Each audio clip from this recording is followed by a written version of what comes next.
What Caitlin Clark did, because so many eyeballs were on her, was she is a huge multiplier effect of that. The WNBA is buzzing, and all eyes are on the Indiana Fever as they charge ahead, leaving other teams in the dust. With new GM Amber Cox at the helm, the Fever are making bold moves that are as shocking as they are strategic. One of her most controversial decisions was letting Tammy Bentley go in the expansion draft, a choice that didn't sit well with many fans. This move has sparked a mix of excitement and concern among supporters, as they wonder what the future holds for the team under Cox's leadership. I think the entire world was shocked during the WNBA expansion draft when Tammy Bentley became available, especially because when you look at last season, she played a really huge part in the Fever's success in terms of getting to that point where you all were able to make the playoffs. But it's all part of a calculated plan to build a super team that could rewrite the league's narrative. I see a lot of players wanting to go, in this offseason, a lot of players are going to want to go to the Fever. The Indiana Fever are setting their sights on Satou Sabally, one of the top free agents, who could potentially join forces with Caitlin Clark, Kelsey Mitchell, and Aaliyah Boston. If this grand vision comes together, the Fever could transform from just another WNBA team into bona fide championship contenders, turning heads and silencing critics in the process. The stakes couldn't be higher as they aim to make a significant impact in the league and establish themselves as a dominant force. I'm just trying to think of who potentially could be in their plans. Like, obviously, Satou Sabally is a potential player who you can get via some sort of trade. The potential addition of Satou Sabally to the Indiana Fever could be a transformative move that elevates the team to serious championship contenders. With her impressive skill set, including an average of 17.9 points, 6.4 rebounds, and 5.0 assists per game, Sabally would seamlessly complement the Fever's existing stars like Caitlin Clark and Kelsey Mitchell. Her versatility as a forward allows her to dominate multiple positions, making her a perfect fit for Indiana's fast-paced style of play. I think we're obviously at this very pivotal time in the WNBA, and obviously led by the Indiana Fever. But I think all those experiences will lend themselves to hopefully doing the best job possible here. The synergy between Sabally and Clark, who leads the league in assists, could create an offensive juggernaut that would be difficult for any opponent to contain. Furthermore, Sabally's defensive prowess and ability to stretch the floor with her three-point shooting would address the Fever's positional needs, solidifying their roster as one of the most formidable in the league. If this dream pairing materializes, the Fever could not only enhance their playoff aspirations, but also position themselves as a legitimate threat for the WNBA championship. We get into free agency, the number one priority for us is re-signing Kelsey Mitchell. I think that backcourt was about as lethal as we've seen in the WNBA, and I'm talking maybe in history in the second half of the season last year. Caitlin Clark is the kind of phenomenon that makes the basketball world stop and stare, captivating both die-hard fans and casual observers alike. Time magazine even crowned her Athlete of the Year, and the ripple effect of that recognition has been nothing short of seismic. You know, it's really part of an overall plan, which hopefully everyone will see unfold throughout the offseason. Now, the Indiana Fever's general manager, Amber Cox, is out here guns blazing with a grand plan to hitch the team's wagon to Clark's rocket, aiming to finally drag the Fever out of irrelevance. It's about time the Fever took bold steps that might actually make people care about the franchise again. With Clark leading the charge, the Fever are poised to make a significant impact in the league and reignite the passion of their fan base. So we want to reunite Caitlin and Kelsey. And Kelsey, when I think about her and her time in Indiana, and, you know, a lot of trials and tribulations throughout her career. So for me and for us, I'm most excited for her to be in this moment and experience so much success. Let's be honest, the Fever have been sitting on a pile of $650,000 in cap space like a dragon hoarding treasure, and it's about time they spend it on something or someone that truly matters. The idea of Caitlin Clark joining forces with Kelsey Mitchell, Aaliyah Boston, and Lexi Hull isn't just a pipe dream, it's the makings of a potential WNBA super team, and the league could desperately use a shot of adrenaline. This plan feels like the kind of shakeup that could finally capture the attention of casual sports fans. Amber Cox clearly understands the assignment: make the Fever more than just another WNBA team, make them the team that everyone is talking about. Respond to those comments and Do you think the award should have been given to the entire WNBA rather than Caitlin Clark individually? I think Caitlin Clark deserved that. Amber Cox's off-season strategy for the Indiana Fever is centered around leveraging the team's significant cap space to build a competitive roster that can make a splash in the WNBA. With $650,000 available, Cox is poised to attract top talent, potentially forming a powerhouse lineup that includes stars like Caitlin Clark, Kelsey Mitchell, Aaliyah Boston, and Lexi Hull. Her experience with the Phoenix Mercury, where she played a pivotal role in team operations, has equipped her with the insights needed to navigate player acquisitions and foster a winning culture. Cox's vision is clear: transform the Fever into a formidable contender that not only excites fans but also elevates the overall profile of the franchise in a league that thrives on star power and competitive spirit. Washington Mystics co-owner Shayla Johnson, responded to that by saying, I think the WNBA in its entirety should have been featured. A new level, making everyone around her better with every play.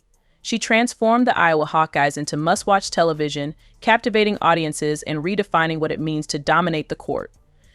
Caitlin Clark's games weren't just selling out arenas, they were shattering viewing records. The 2024 NCAA Championship game drew an astounding 18.7 million viewers, surpassing the audience for many NBA and NFL games. She wasn't just a basketball player anymore, she had become a cultural phenomenon. Decision to make, right? Like maybe in any other year, you give this to Simone Biles, because I think her comeback in the Olympics was amazing. I mean, people pretty much did the postscript on her career. And after what happened to her in Tokyo, it's incredible. However, I mean, we've never, ever seen somebody in this way capture an audience, capture a new audience, and be able to absolutely attribute. What truly sets Clark apart is more than her ability to score from anywhere on the court, it's her relentless competitive fire. In practices, she would often stay late perfecting her signature step-back three-pointer. Her coaches later revealed that she frequently arrived hours before scheduled practices, tirelessly working on her game while most people were still asleep. Clark's influence on college basketball extended far beyond her personal achievements. She inspired a movement redefining the sport and showing what's possible with hard work, talent, and an unyielding passion for greatness. Jersey sales skyrocketed, ticket prices soared, and young girls across the country began mimicking Caitlin Clark's iconic playing style. Basketball camps saw record enrollments, with aspiring players eager to learn how to shoot like her. Clark wasn't just a star on the court, she was a role model and an inspiration, igniting a new wave of enthusiasm for women's basketball. People don't just listen to her, they buy into her. The reality is that from a marketing perspective, Caitlin Clark is worth more than almost any pro basketball player in the world. Then there are her endorsement deals, which are in a league of their own. Nike, Wilson, State Farm, the big players in the game have all thrown their hats into the ring. Nike reportedly signed her for millions, and they didn't even need a pitch. Caitlin Clark doesn't need to convince anyone of her worth, her name does all the talking. State Farm probably broke their advertising budget just to have her appear in one of those quirky commercials. Wilson, the iconic basketball brand, practically wrote her a blank check. Each deal cements her position not just as a player, but as a global icon. The WNBA just got brutally exposed after Caitlin Clark's insane ticket sales were leaked. Turns out she generates 25% of ticket sales, merchandise, and TV ratings. Clark is basically the WNBA's walking stimulus package, bringing in millions for the league. Yet, despite all the revenue she helps generate, she's only making $76,000 a year. Let that sink in. The WNBA has a gold mine in Clark, but they're paying her like she's working the concession stand. It's a harsh reality. They might not have noticed, but Caitlin Clark doesn't just play basketball, she changes the game. Whether the league likes it or not, the fans are here for her. The numbers don't lie, and neither does the passion she brings to the court. So, WNBA, it's time to wake up, pay her, celebrate her, or watch her take her talents elsewhere. And we all know who would be losing in that scenario. Last season, Caitlin Clark didn't just play basketball, she transformed it into a national event. From sold-out arenas to skyrocketing viewership, the numbers were jaw-dropping. The Indiana Fever's home opener tickets hit $271 for the cheapest seat, more expensive than 29 out of 30 NBA teams' openers. Yes, you read that right. Caitlin Clark playing in a WNBA game generated more buzz than the NBA's biggest stars. For context, $271 could get you a decent seat at an NBA game or nosebleeds at a Caitlin Clark showcase. Talk about priorities. It's not just ticket prices. Clark reportedly added $36 million in revenue for the city of Indianapolis alone since being drafted. Let's be clear, that's not just the team, that's the city, restaurants, hotels, local businesses. They're all cashing in. Meanwhile, Clark herself gets pocket change compared to her impact. Fans are scratching their heads, wondering how the league justifies paying her the same as players who, respectfully, couldn't sell out a high school gym. Social media exploded when it was revealed that Caitlin Clark is responsible for 25% of the WNBA's total revenue. One player, 25%. The reaction was a mix of awe, outrage, and sarcasm. Comments like "Clark is the reason this league is still afloat." And how does she not have her own private jet by now started flooding in? But the WNBA's response? Crickets. Let's not forget the TV ratings. When Clark played, her games often drew more viewers than marquee NBA matchups. For example, one of her college games pulled in 3.2 million viewers, outpacing a Warriors vs. Celtics clash at 3 million. Yes, women's basketball outperformed the NBA, but instead of celebrating this monumental shift, critics and even some WNBA players found reasons to hate. The numbers don't lie, but the league sure does. The WNBA wants to act like its success is the result of collective growth, but let's be real, it's Caitlin Clark dragging the league forward, kicking and screaming. Without her, those TV ratings plummet, those ticket sales nosedive, and those merchandise profits evaporate.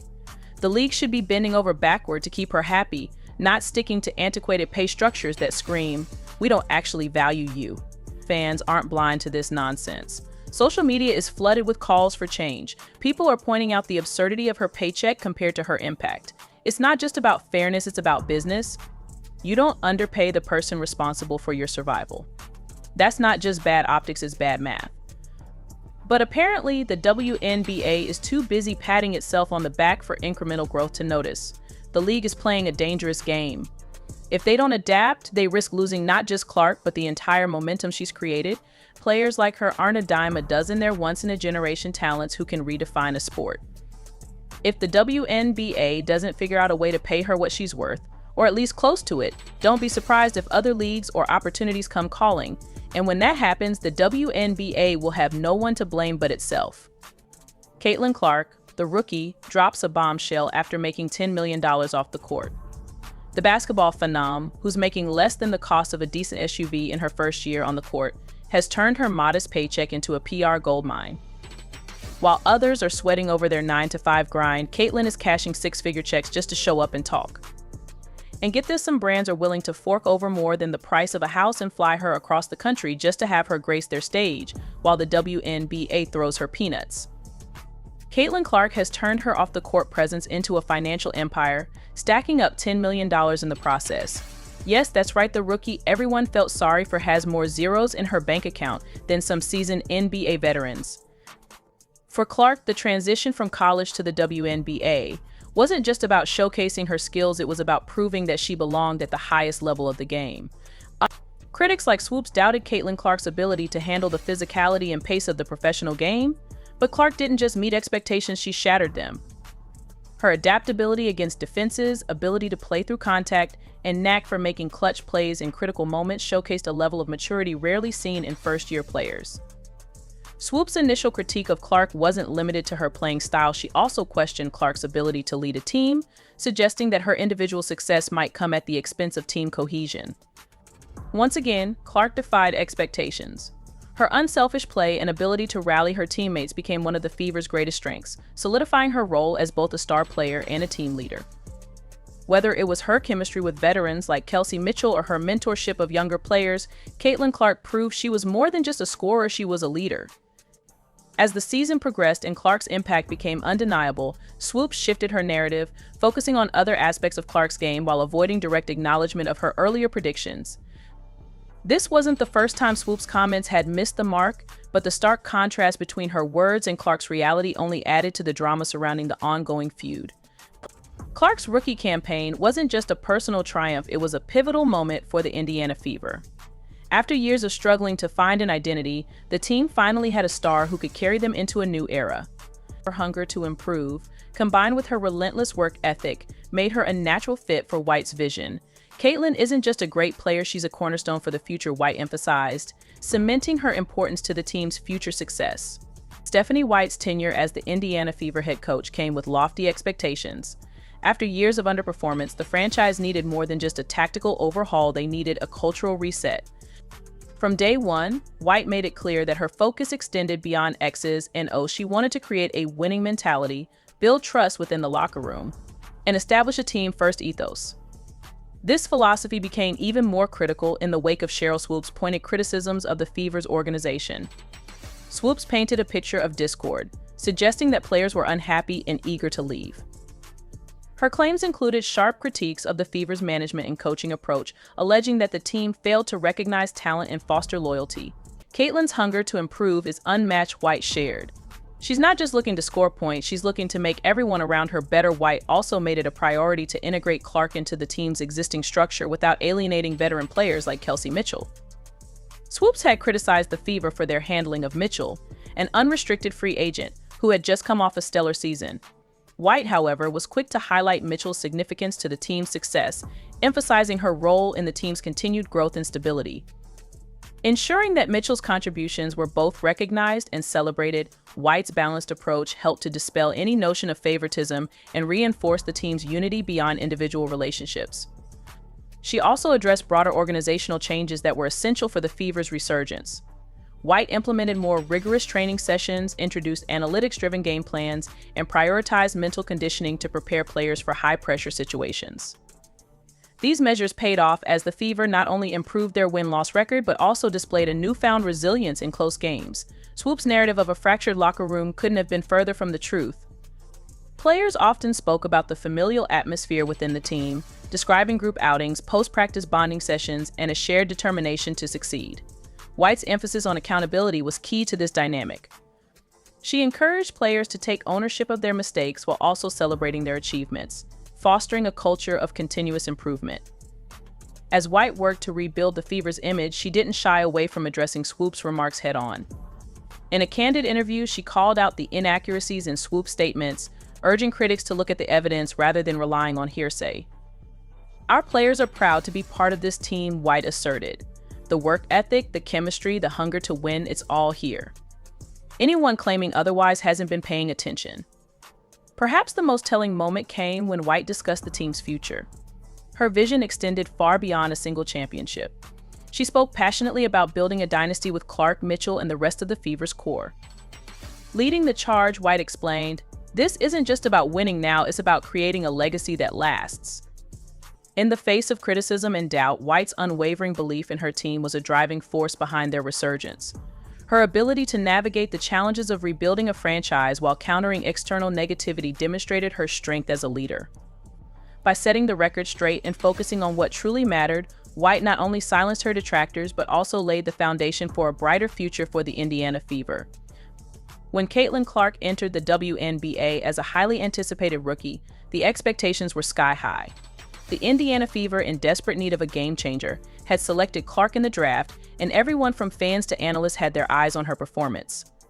But one particular voice echoed across the basketball community with criticism: Sheryl Swoopes. Swoopes, a legendary player and analyst, had been outspoken in her belief that Clark's game wouldn't translate to the professional level. She doubted that Clark's style would succeed in the WNBA and suggested that the transition would be more difficult than many anticipated. But Caitlin Clark wasn't just any rookie, she was a force of nature, an unparalleled talent who had already redefined college basketball with her incredible scoring, playmaking, and leadership at Iowa. So her ability to make plays from anywhere on the court was undeniable. When Clark made the leap to the WNBA, she quickly proved that the skeptics, including Swoopes, were wrong. Clark's rookie season with the Fever was nothing short of spectacular. In her first year, Caitlin Clark averaged 19.2 points, 5.7 rebounds, and 8.4 assists per game, solidifying her place as one of the brightest stars in the league. Not only did she dominate offensively, but her versatility made her an invaluable asset on defense as well. Clark's immediate impact on the Fever was undeniable, and she didn't just play the game, she changed it. She took on the role of a leader, not only by putting up impressive stats, but also by elevating the performance of her teammates around her. This was a stark contrast to Swoopes' early predictions. When Clark entered the league, many believed that her style of play, more individualistic and reliant on her scoring ability, wouldn't mesh well with the WNBA's team-oriented structure. Swoops, with her wealth of experience and success in the league, expressed doubts about whether Clark could adapt her high-volume, high-scoring game to the professional level, but Clark quickly silenced those concerns with her all-around game and leadership on and off the court. Caitlin Clark did more than just adapt to the professional stage, she thrived. Her rookie success was evident in her ability to contribute to every aspect of the game. She became the catalyst for the Fever's offense, setting the tone for the entire team. Her court vision and playmaking were exceptional, and her leadership on the floor helped guide the team to their first playoff appearance since 2016. While her numbers were staggering, it was her ability to make her teammates better that truly set her apart, showing that her impact went beyond individual achievement. Caitlin Clark's leadership qualities were evident from the start, and Stephanie White, the Fever's head coach, quickly recognized that Clark was capable of much more than just scoring points. White's belief in Clark's potential grew as the season progressed. The coach played an active role in shaping Clark's development, focusing on refining her skills and expanding her basketball IQ. White worked with Clark to improve her efficiency on the floor, particularly in decision-making and maximizing her impact on both ends of the court. As the season unfolded, Clark's confidence and maturity grew, solidifying her undeniable impact on the Fever. Caitlin Clark was named Rookie of the Year and made the All-WNBA First Team, achievements that cemented her place as one of the league's top players. Even more impressive, however, was how Clark handled the pressure and criticism from voices like Sheryl Swoopes. Rather than getting distracted by negativity, Clark let her play speak for itself. Stephanie White, who coached Clark closely throughout the season, praised her for her resilience and drive. Caitlin's not just focused on being great herself, she's focused on helping this team succeed. White said in interviews, "Her growth as a leader has been incredible, and I'm excited to see how she continues to evolve as the Fever moved into the postseason."